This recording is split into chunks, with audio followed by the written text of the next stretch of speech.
Muy buenas tardes a todos y todas.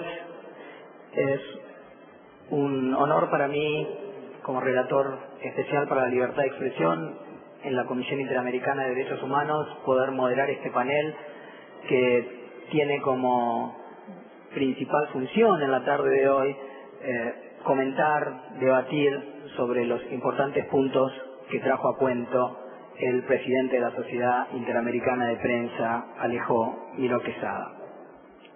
Como muchos de ustedes conocen, para la Comisión Interamericana de Derechos Humanos la libertad de expresión es uno de los temas importantes de tratamiento. Fue así que ya desde hace varios años se constituyó la Relatoría para la Libertad de Expresión. Qué bueno es aclarar que engloba y es algo más que la libertad de prensa, que es el tema puntual que nos está tocando en la tarde de hoy.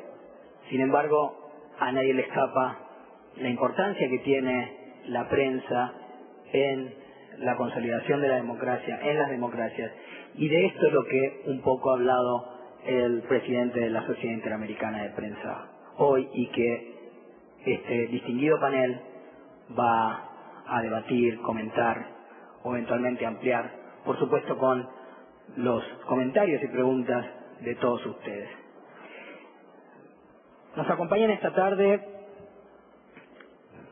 prestigiosos periodistas y académicos. Comienzo con quien está a mi izquierda, Paulo Sotero. Paulo es corresponsal del diario Estado de Sao Paulo. Tiene una amplia trayectoria en el periodismo. Se ha desempeñado como periodista de la revista Bella, de Istoé, de Gaceta Mercantil, del diario O Estado. Además tiene una trayectoria académica importante. Tiene un MA en periodismo y en relaciones públicas en la American University, entre otras actividades. También ha sido premiado por la Escuela de Periodismo de Columbia con el premio María Mut Cabot. Seguirá después de su presentación otro distinguido periodista, Jack Fuller. Jack, como antes lo ha adelantado Alejo Miró Quesada, fue presidente, es el presidente anterior de la Sociedad Interamericana de Prensa, pero también con una amplísima trayectoria en el periodismo. Actualmente él es presidente de la compañía Tribune Publishing. Empezó en esa empresa desde los cargos, por lo que me han informado, de los cargos más sencillos. Era mensajero en esa empresa y llegó a ocupar los cargos más importantes, tanto en la sección de periodismo y de la propia compañía. Ganó en el año 1986 un premio Pulitzer y también fue en el Chicago Tribune director y editor y principal ejecutivo del mencionado diario. Seguirá la presentación Hugo Guerra. Hugo Guerra Arteaga estudió Derecho y Ciencias Políticas en la Universidad Católica y estudió Periodismo en la Universidad Nacional Mayor de San Marcos, en Perú. También tiene estudios de posgrado. Hugo tiene la condición de ser periodista y abogado también. Creo que nos puede, al igual que Alejo Miró Quesada, exponer sobre distintos tipos de experiencias. Actualmente Hugo es profesor de posgrado en la maestría de la Facultad de Comunicaciones de la Universidad San Martín de Porres. También se desempeñó en la Sociedad Interamericana de Prensa, se desempeñó también como subdirector de Diario El Comercio en el Perú y también es hoy día asesor legal del Consejo de la Prensa Peruana. Y en estas breves exposiciones que le he pedido a los panelistas culminará quien está a mi derecha, Peter Eisner. Peter Eisner es el vicedirector de Asuntos Internacionales del Washington Post. Peter tiene una amplia trayectoria como periodista y corresponsal de distintos medios, inclusive de Associated Press, en distintos países de América Latina. si no me falta ninguno, creo que se desempeñó en Brasil, Venezuela y México. Peter fue galardonado por uno de los premios de la CIP en el año 1999 por sus reportes sobre el tráfico de drogas, y recientemente Peter ha publicado, entre otros libros, un libro sobre no ficción, no un libro de ficción, sino un libro que relata algunas historias de grupos de resistencia durante la Segunda Guerra Mundial que salvaron en territorios ocupados por los nazis, salvaron algunos paracaidistas, si no recuerdo mal, aliados. Como ven ustedes, tenemos un excelente panel para poder, como decía al comienzo, debatir, analizar, comentar, criticar las palabras del presidente de la Sociedad Interamericana de Prensa, Alejo Miró Quesada. Paulo. Thank you, Eduardo. I'd like to start by saying something that I find very important in Mr. Miró Quesada's presentation. The aspect of the importance of self-regulation in journalism, and particularly of the idea that you should not have to have a particular diploma, a particular training to exercise this thing that we do call journalism. This is not a profession. This is a craft. This is a function. Any citizen should be able to be a journalist. We do not claim market reserve in what we do. In my country, unfortunately, at the end of the military dictatorship, in an agreement of convenience between journalists, trade union, and the military, we adopted a law that requires that in order to become a journalist, you go to a school of journalism. I have nothing against schools of journalism. I actually teach journalism. I am absolutely against the requirement that you have to go to a school of journalism. In Brazil, we know that we lost. We lost a lot because of this requirement. Our newsrooms have been intellectually impoverished because of that. Our science sections do not have scientists because we have to have journalists there. When to write about biology, you better know what you're writing about and have studied that. And be a journalist, this is a condition. Being a journalist is sort of a condition you're born with. You can develop it, but some of us are born with this. Some people compare it to a disease. You have to light to a very intense space and not knowing what's coming down. And it's a particular talent that some people have. But our experience in Brazil is a clear indication that you should not have a regulation of this profession in that way, or in any other way, actually, because, as I said, this is not a profession, it is a craft.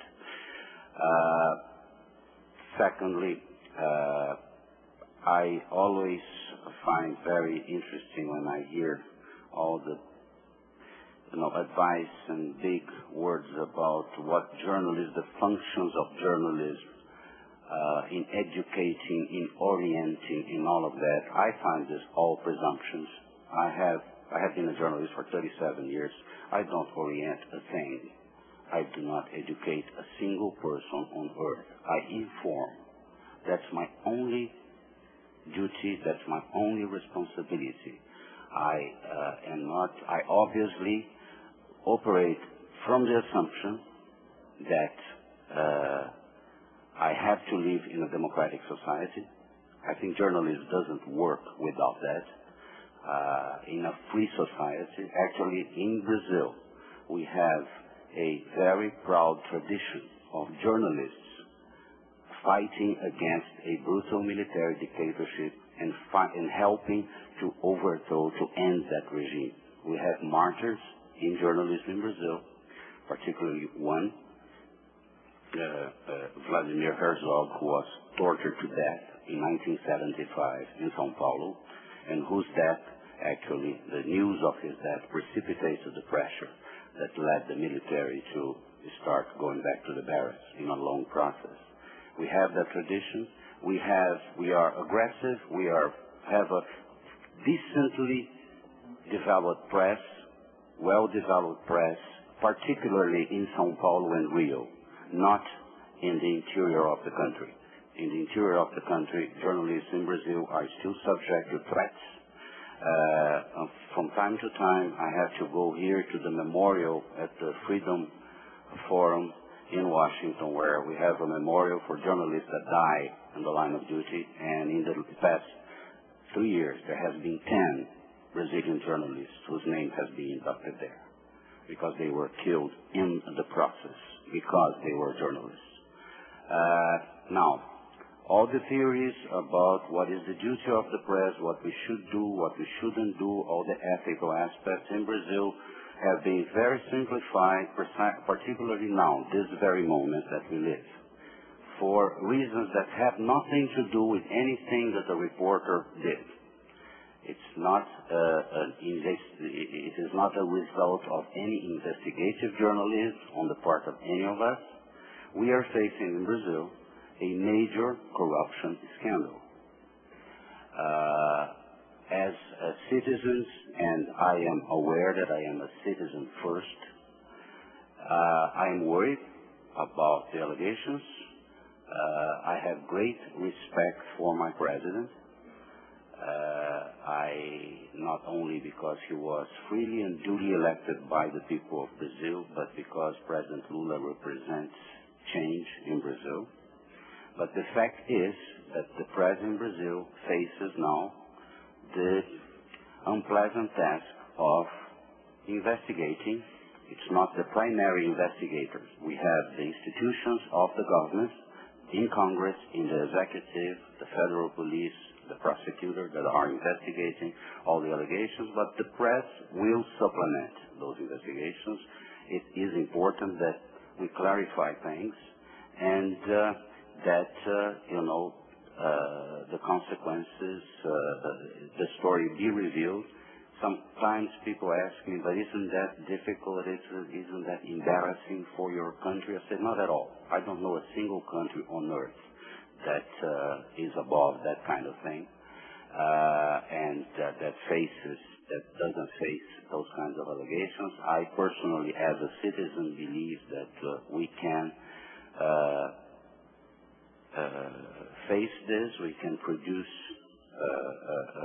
good journalism, and we can move forward. I believe, actually, that the Brazilian democratic institutions can gain in that process, but that is not my primary objective as a journalist. And that I want to make it very clear.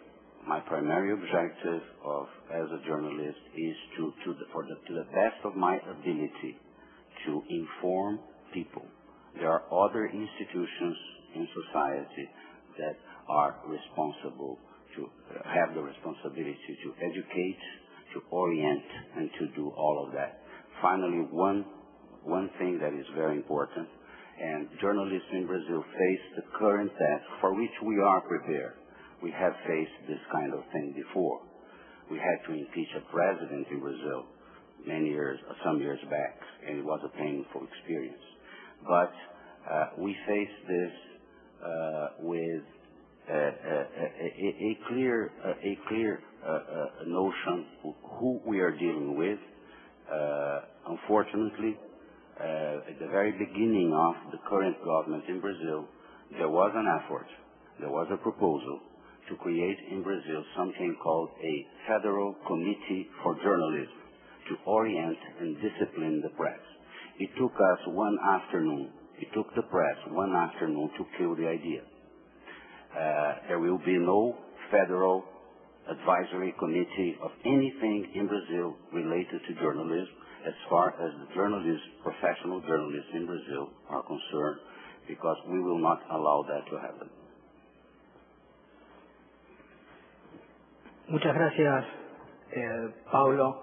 En verdad quiero confesar que cuando acepté ser moderador de este distinguido panel, sabía que me enfrentaba que como relator para la libertad de expresión iba a tener que ejercer la censura para que los panelistas pudieran seguir hablando. Así que les pido desde ya disculpas por limitarlos en el tiempo. Pero Paulo hablaba recién que su actividad, que su función es informar. Jack, tú has sido citado antes sobre tu libro relacionado con valores periodísticos. Alejo Miró Quesada ha hablado de tus actividades en promoción de estos valores periodísticos. ¿Cómo es esto de la obligación de informar con valores periodísticos? Well, that they're completely consistent. I agree fully with what Alejo Miró Quesada said in his speech. To do the job of journalism properly, to do the job of informing the public properly, one has to think through from the beginning what kind of standards and values you use in doing that work, and that's not only important because it'll build credibility, but it's also important because it lets you and your fellow journalists know what you're doing and what your expectations are. What we're doing at the Inter-American Press Association is preparing for a hemispheric conference on journalistic standards, aspirations, ethical principles. It hasn't been done before, and I'm here to tell you that it is important. It's very difficult. It is thought by a lot of journalists to be somewhat dangerous to do so. I'll touch on each of those points. It's important, just for the reason we said. You have to know what you're trying to accomplish before you're likely to be able to accomplish it. And thinking through what the purpose of journalism is and what kind of standards and practices you should have in order to achieve that purpose is a central part of the work of being a journalist. It's difficult to come up with an articulation of our purposes and our ethical standards and our values, even within a single news organization. And the reason is the same reason it's difficult to come up with such moral and ethical values and simple statement of moral and ethical values in any walk of life. The situations that one confronts are enormously varied, and simple statements of value often can't capture the complexity of the world in which they're supposed to apply. All the more difficult is it to try to articulate something of our values, our journalistic values, across an entire hemisphere. A hemisphere with different cultures, with countries with very different histories, different legal systems, different political systems at different stages of their lives, and hugely different expectations by the readers and by the public of what journalism should be. The reason that it's perceived to be somewhat dangerous to have such a conversation, or at least to conclude such a conversation with something written, articulated, is that people fear that governments will take whatever we say are our standards and turn them into the standards of civil law, standards of criminal law, and use them against us. We begin with the proposition that the regulation of the press should be by the press, not by the government. But the fear is there, and well-founded in many instances, that anything we say about the way we should behave will suddenly become an enforceable standard by the judges of one country or another. As a matter of fact, I was looking back over the history of the Inter-American Press Association and noticed that some time back there was the beginnings of a similar discussion within IAPA, and right around that time the the journalists in one of the countries of Latin America came up with a statement of principles and values, and in fact, the government quickly enacted them in the law and used them to repress the press. And so it is not without its troubles, although we think the dangers are avoidable. And most important in all of this is that the conversation occur among journalists and others, and that it be rich and serious and very, very deep. Then I'll pass it back to you. Gracias, Jack, sobre todo por cumplir con el tiempo que habíamos acordado.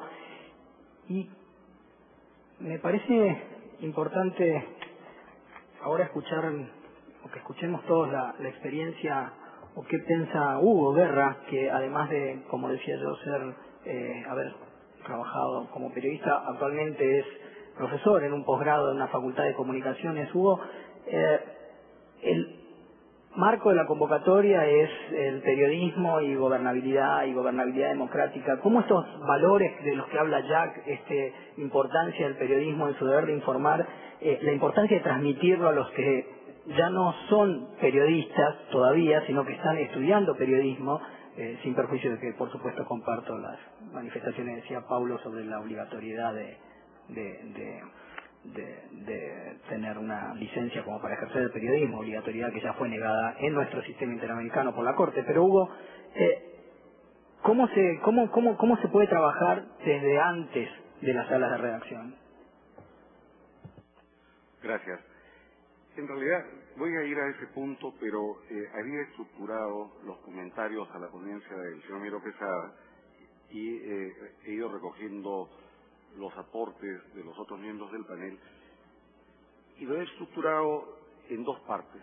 3 puntos que me parecen alentadores y alrededor de 5 que me siguen preocupando a propósito de la presentación estupenda que ha hecho el señor Miro Quesada. El primer punto alentador es que me alegra que el presidente de la Sociedad Interamericana de Prensa haya venido hoy día a hacer algo diferente a lo habitual, es decir, a tratar de los deberes y no solamente de los derechos de la prensa. Yo creo que es importante hacer, si se quiere, una confesión de parte al haber estado 27 años vinculado al ejercicio periodístico. Los periodistas, tenemos que decirlo puntualmente, no son ni deben autoconsiderarse como una casta, como seres especiales dentro de la sociedad. Desgraciadamente, en muchos países de América Latina en particular, los periodistas se consideran los intocables. Mientras ese criterio, esa mala autopercepción viciosa y deforme persista, tendremos graves problemas. Dentro de lo mismo, tenemos que decir que los periodistas son ciudadanos no solo en condiciones de igualdad, sino que también tienen deberes sociales que no siempre asumen. Y esa es parte de la crisis de la prensa y es parte de la crisis de la gobernabilidad democrática en nuestros países. En la medida en que al instrumentalizar el ejercicio del periodismo con fines estrictamente comerciales o incluso partidarios, se termina deformando el derecho básico de la información de los ciudadanos. Y además, parte de la crisis está en que muchos periodistas se convierten en brokers de intereses políticos. Se consideran los mediadores de la polémica, del debate social, del debate ideológico, del debate de las ideas que debe ser totalmente transparente. Esto con independencia que cada quien pueda tener su postura editorial definida, pero cuando se esconde tras una aparente objetividad y se manipula el interés político a través de información sesgada, es grave. La segunda parte que me parece alentadora de la presentación de Miro Quesada es que se haya abordado la relación con los políticos. Habitualmente la sociedad reconoce de inmediato que existe un poder político. Pero cuando a los propios periodistas se les dice si tienen poder, los periodistas son muy temoratos. Suelen decir, no, yo no tengo poder. Y es mentira. los periodistas y los medios de comunicación son un poder en sí mismo. Tienen un enorme poder y efectivamente lo necesitan para contrarrestar la influencia de políticos, de empresas y de otros segmentos, incluso la influencia de la corrupción. Pero, ¿qué hay del ejercicio honesto de ese poder de los periodistas para construir una sociedad mejor? Quienes hemos pasado por una sala de redacción sabemos que nada de lo que es bueno es buena noticia. El escándalo vende, pero ¿hasta qué punto realmente nos comprometemos o se comprometen los periodistas en el ejercicio a contribuir a un mundo, a una sociedad mejor y a dar una visión no solamente negativa de lo que pasa incluso en la política, sino elementalmente equilibrada? El tercer punto que me parece alentador es que una vez más, y esto está dentro del rol clásico, y en buena hora que así sea de la CIP, es que se aborde la preocupación por la libertad. Definitivamente en nuestro continente no solamente se reconoce la libertad en los textos, sino que hay una conciencia creciente de los ciudadanos de defenderla, pero grandes segmentos políticos siempre están amenazando, incluso denominándose democráticos, con leyes, con medidas que restrinjan la libertad de periodistas, que restrinjan la libertad de medios de comunicación. No olvidemos que todos los años siguen muriendo más periodistas que los generales que mueren en las guerras militares, por redundancia. En cuanto a los temas que me parecen preocupantes por encima de la presentación, efectivamente hay una crisis en el enfoque formativo de los periodistas a nivel universitario.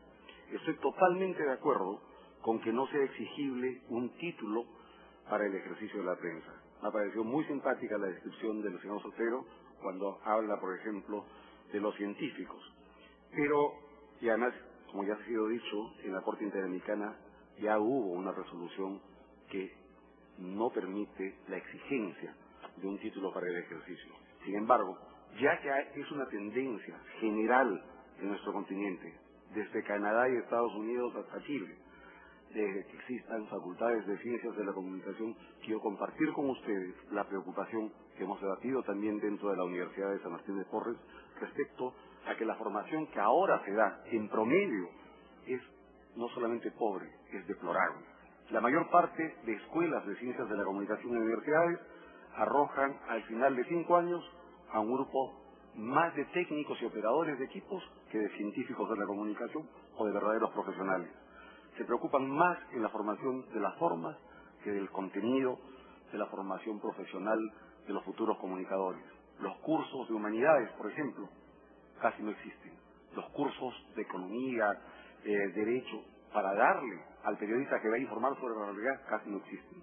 Y por supuesto, casi es inexistente también la reflexión y la formación en el nivel ético. De modo que, alguna vez lo he dicho en mis columnas de prensa, muchos periodistas con licenciatura o sin licenciatura no son más que monos con metralleta. La segunda preocupación, la crisis en la ausencia de compromiso con la sociedad de parte de los medios de comunicación, por supuesto no de todos. Hoy está de moda en el mundo entero la famosa responsabilidad social de las empresas, pero ¿qué compromiso social exhiben los medios de comunicación? ¿Dónde está su declaración? Ante la crisis de las instituciones políticas, religiosas, militares, judiciales en nuestros países, los periodistas, los medios de comunicación se han convertido en jueces sociales. No estaban llamados para eso, pero ejercen ese tipo de magistratura o de judicatura social a través de la vindicta pública cuando quieren hacerlo.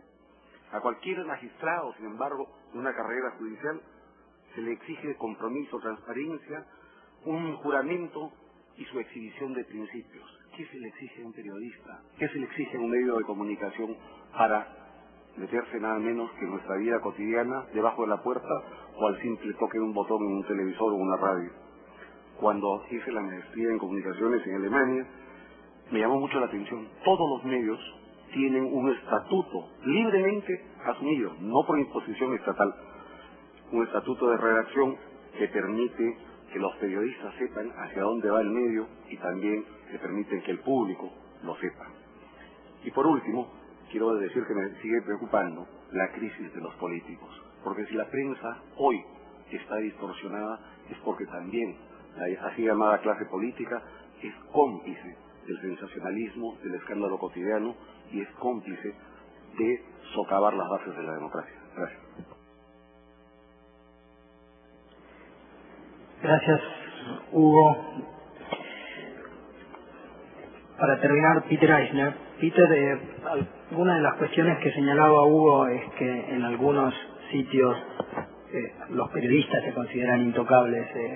Como decía yo en tu presentación, tú has tenido experiencia no solo aquí en el Washington Post, sino también como corresponsal en varios países en las Américas. ¿Qué reflexiones podemos tratar sobre eso, sobre todo apuntando al ejercicio de la libertad de prensa para la gobernabilidad y la democracia?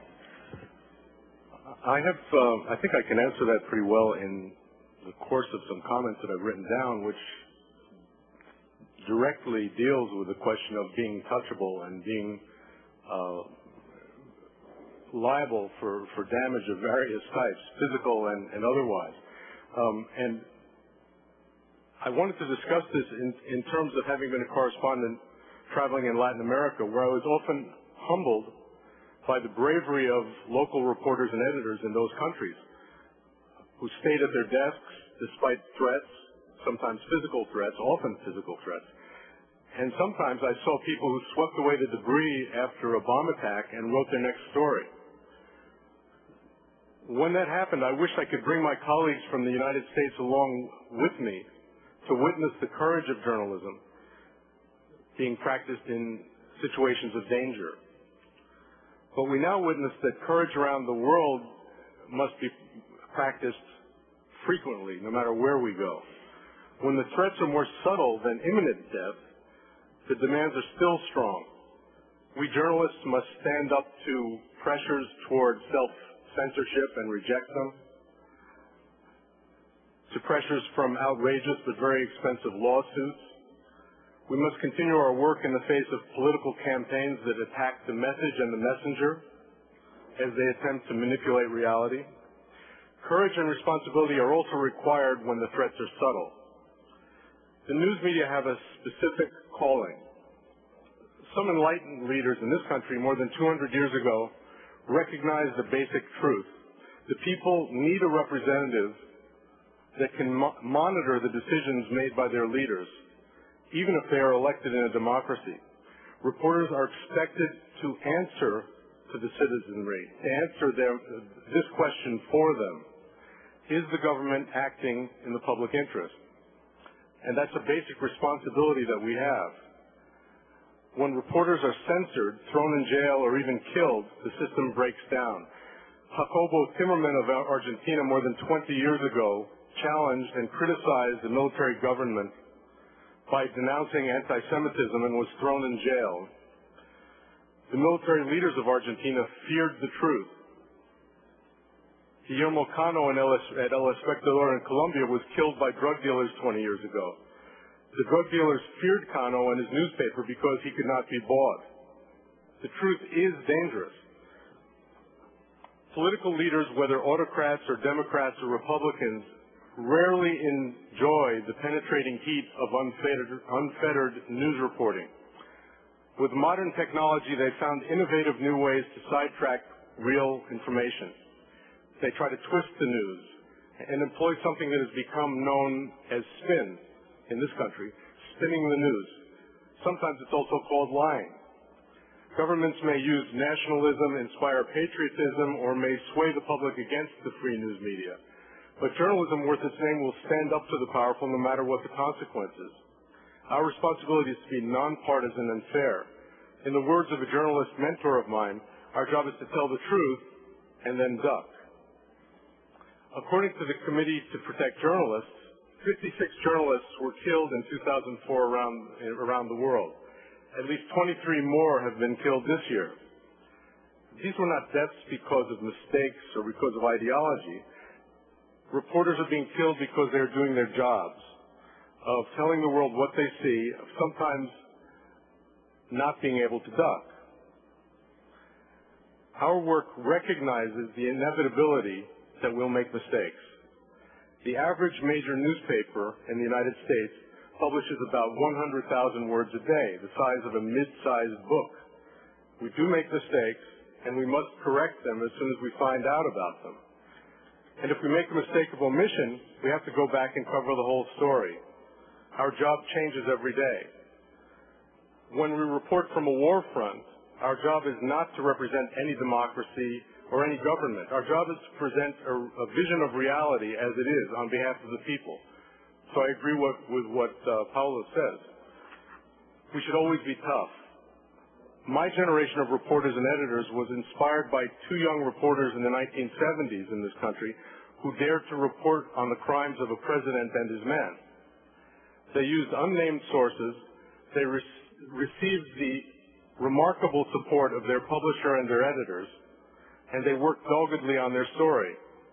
In the end, the president resigned for the first time in U.S. history, not because of them, but for having lied and for having broken the public trust. We need heroes like those reporters, along with editors and publishers who stand on principle when it counts. Democracy often depends on what we do.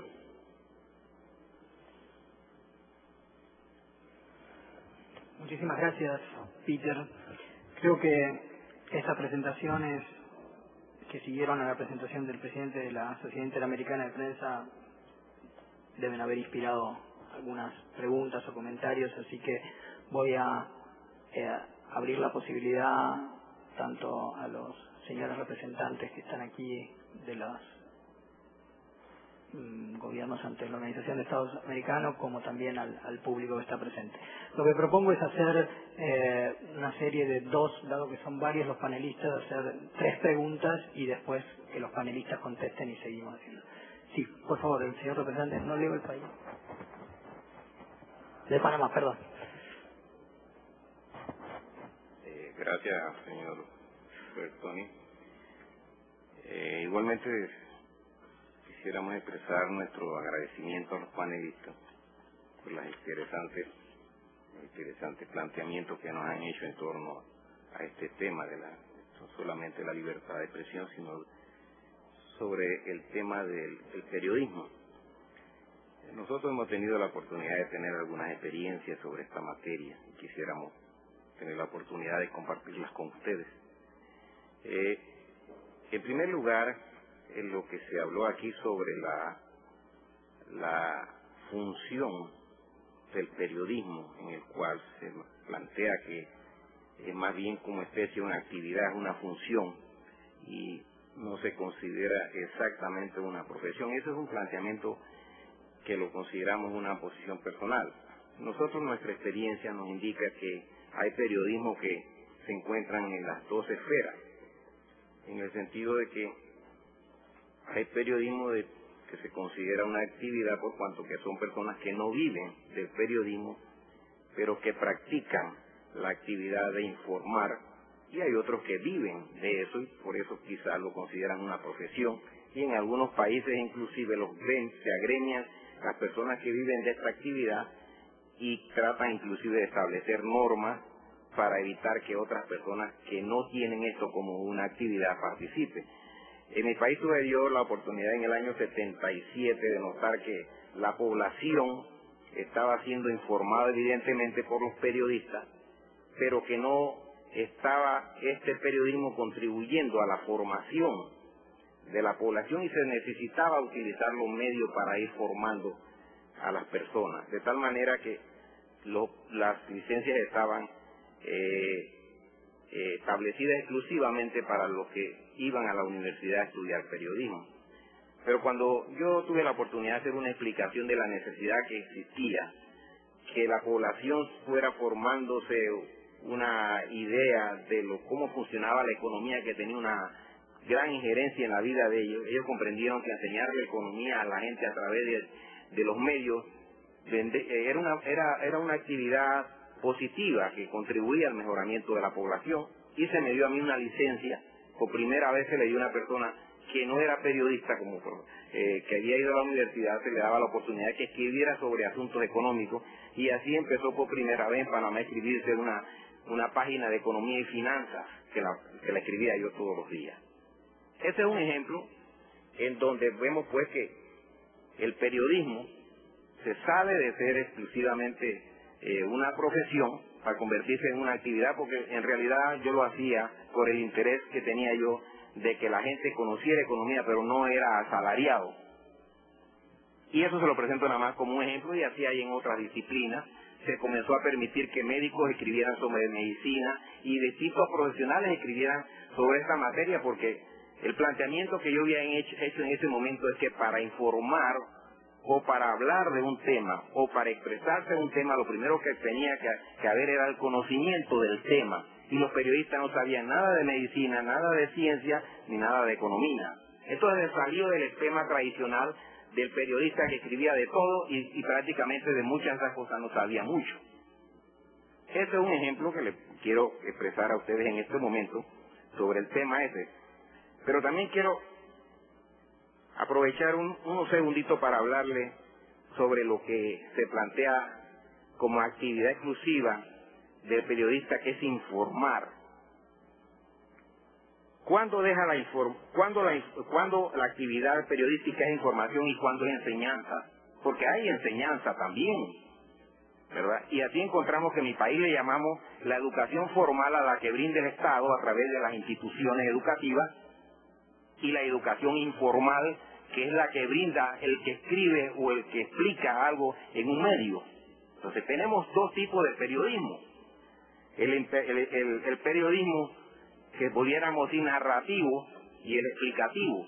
Hay dos tipos de periodismo entonces. Pero cada uno de ellos se hace necesario en una sociedad civilizada. Ambos cumplen una función. Parecían actividades iguales porque ambos se expresan, usan el lenguaje como medio de expresión para llevar el mensaje. Pero son, digamos, orientaciones diferentes, porque quizás el periodista, la idea de él no es ser maestro, pero la idea del que escribe en temas específicos sí es enseñar. Perdón, le pediría que trate de redondear. Y para concluir, solo quería mencionar la necesidad que existe de que la persona que informa tenga conocimiento, porque de ellos en muchas ocasiones moldea la conducta de la población, y es un hecho real de que los medios influyen en la conducta de las personas.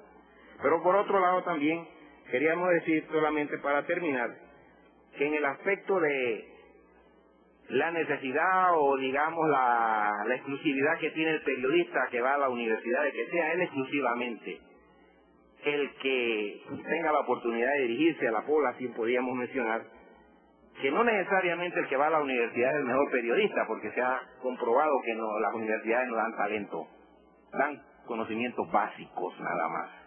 Muchas gracias, señor presidente. Muchas gracias. Muchas gracias también por adjudicarme el cargo de presidente, no lo tengo, lo tiene a su derecha. Voy a dar dos preguntas más. Les pido por favor que sean muy cortitos. El señor embajador de Brasil, después vamos allí y allí. Por favor, lo más breve, así le damos oportunidad al panel de reaccionar. Gracias. Muito obrigado. A minha pergunta é bastante curta, uma opinião da mesa sobre um tema bastante atual, isto é, a confidencialidade das fontes de informação. Muito obrigado. Le pediría que se identifiquen a los que están en el público. Gracias.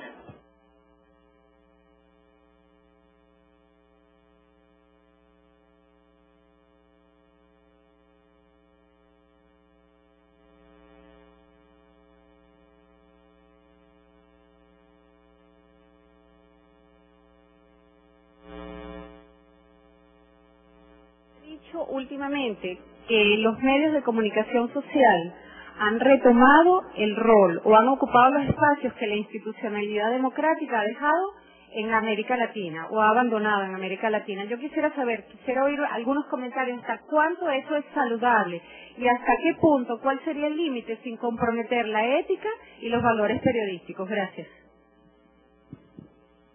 Muchas gracias. Vamos allí atrás, por favor.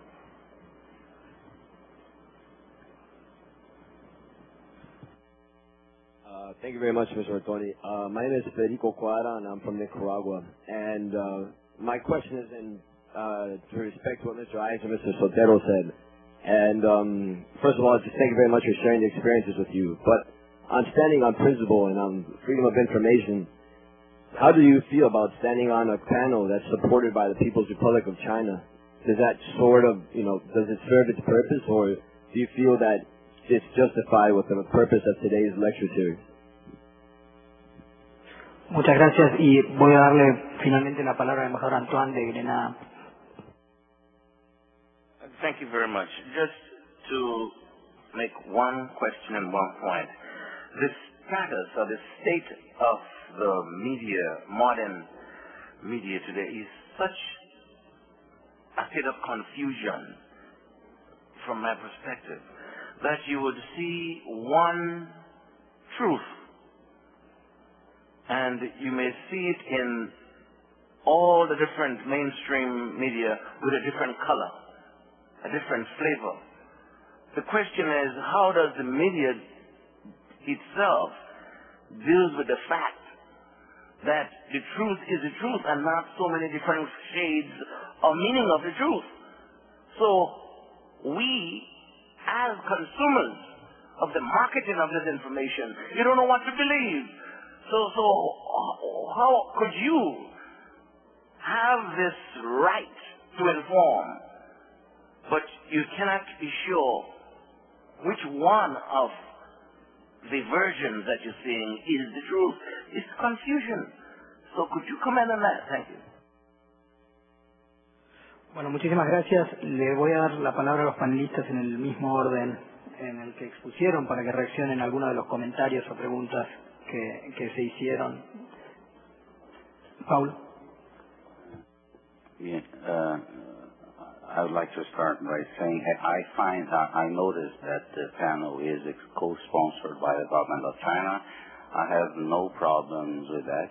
I believe in what I believe. If I go to China and they ask me to talk about freedom of the press, I'll talk about freedom of the press the way I see it. I don't want to preach to the Chinese. I don't want Chinese preaching to me. They choose their system. I'll choose mine in my country. What I do, we do it in democracy. It's messy. It's complicated. That's the way we like it. We would not change it for anything in this world. We fought hard in Brazil precisely to have this mess that we have now. We love it. The second thing is about, what my ambassador asked about confidentiality of sources. As you know, there is a case right now in Washington, in this town. 2 colleagues of ours are facing the possibility of going to jail for protecting the confidentiality of their sources. I believe we are in solidarity with them. I interviewed Judith Miller recently. It is obviously an absurd, because someone in the White House may have committed a crime by revealing the identity of a Secret Service or CIA agent publicly. 2 journalists may end up in jail. So to see even developed democracies face problems with freedom of the press. And finally, a couple of notice on the education, the role of journalists being people in charge of providing information and educating. I understand that the press can have and normally has this educating role. When I write for a story, I frankly am not worried about that. I'm worried to get the facts to the best of my ability, considering what is at stake. May be subject to some failures. I'm not perfect. I don't know all the facts. I know whatever I can get according to criteria we all develop. In the morning, I ask my children to read the papers. When they read the papers, I hope that they are getting some education in the form of reading and being informed. In that sense, I agree with you that journalists can have this role, but that's not my concern when I do things. And finally, about the truth. Whose truth? Whose fact? If you can tell me what, for instance, we are facing in my country now, if you can tell me what is the truth, I would like to interview you immediately. The way we do this is we attribute the information. We source it. According to this official, according to this investigation, and try to source the information so the reader will have an idea. The reader has to be able to reconstruct. That's good journalism. When you write a good story, the reader should be able to tell how we did that, how we arrived at that conclusion. It's not the truth. It's a version of it, a part of it, and hopefully everybody working in that direction, in the same effort, will give a more complete view of things. Gracias, Pablo. Jack, Hugo y Peter, les pido lo más breve posible para poder terminar en tiempo. Jack. I'll just take the one question then about truth. The theory of the press in a democracy is that the voices will be numerous and they will often be conflicting. And the theory is that one can have confidence over time in people to make wise judgments about what to believe and what not to if they're presented with a variety of views. And we shouldn't be afraid of, in fact, the increasing complexity of the media environment today, where more people have the chance to speak and be heard on a large scale, is, though it is perplexing and troubling and is certainly threatening to existing media from time to time, is in fact something that democratic theory should applaud. Hugo. Gracias. Solamente sobre dos preguntas. Respecto del comportamiento de jueces sociales, la prensa nunca debiera ser un juez social. Los periodistas debieran limitarse estrictamente a informar. Y ya que la realidad ha desbordado los medios, y si se convierten en esta suerte de jueces sociales, deben exhibir sus principios, deben decir a quién representan, por qué están en la empresa periodística y al mismo tiempo deslindar entre lo que es la información objetiva de lo que es el comentario editorial. Y finalmente, respecto de la verdad, no hablo de la prensa sensacionalista o, como decimos en el Perú, de la prensa basura, porque hace lo que quiere. Pero respecto de la prensa seria, yo creo que sí se esfuerza, sí actúa con convicción en la búsqueda de la objetividad y de la verdad, y cuando se equivoca rectifica.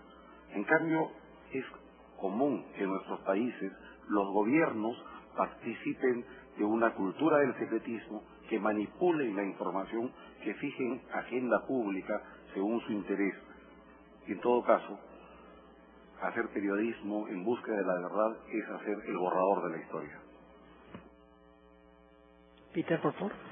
Yes, on the question of truth, the truth is a mosaic. There's no question about it. I agree with my colleagues that it's a question of obtaining every possible point of view, every possible vantage point. One's own experience, if you're in the field of battle, watching something take place and reporting that.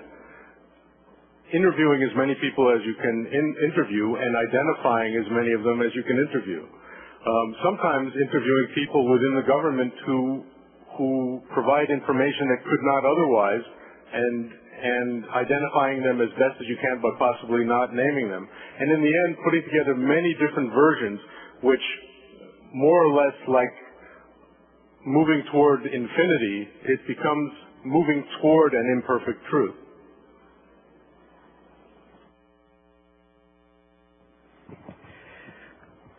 Bueno, muchísimas gracias. Ya estamos en tiempo de ir concluyendo. Permítanme sumarme a los agradecimientos que realizó tanto el secretario general de la Organización de Estados Americanos como el secretario general adjunto, el presidente del Consejo Permanente y la Comisión de Asuntos Jurídicos y Políticos. Los agradecimientos, decía, tanto al presidente de la Sociedad Interamericana de Prensa por su conferencia y a los distinguidos panelistas que hemos tenido hoy la oportunidad de debatir. Un tema que creo que es un tema que no está aislado solamente a el debate sobre la importancia de un derecho fundamental como es la libertad de expresión y la libertad de prensa. Alguna vez escuché que la libertad de expresión sin democracia era algo totalmente incomprensible y lo concuerdo plenamente. Creo que uno puede ir más allá. Libertad de expresión es democracia misma. Y para cerrar esta sesión de la Cátedra de las Américas, iniciativa del Consejo Permanente de la Organización de Estados Americanos, en donde se han venido tratando en sus distintas sesiones diversos temas importantes, creo que el de hoy ha estado a la altura de los problemas, del interés, de las cuestiones que tienen que ver con el bienestar de nuestros pueblos, y esto es la libertad de prensa.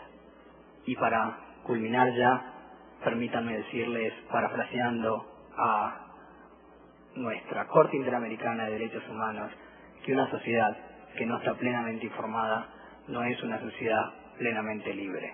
Es buena hora que sigamos discutiendo la importancia de este derecho fundamental y que desde la voluntad política de los Estados, desde la voluntad de los distintos actores de la sociedad civil, se siga defendiendo esta libertad, este derecho que en la tarde de hoy también ha sido catalogado como la madre de las otras libertades.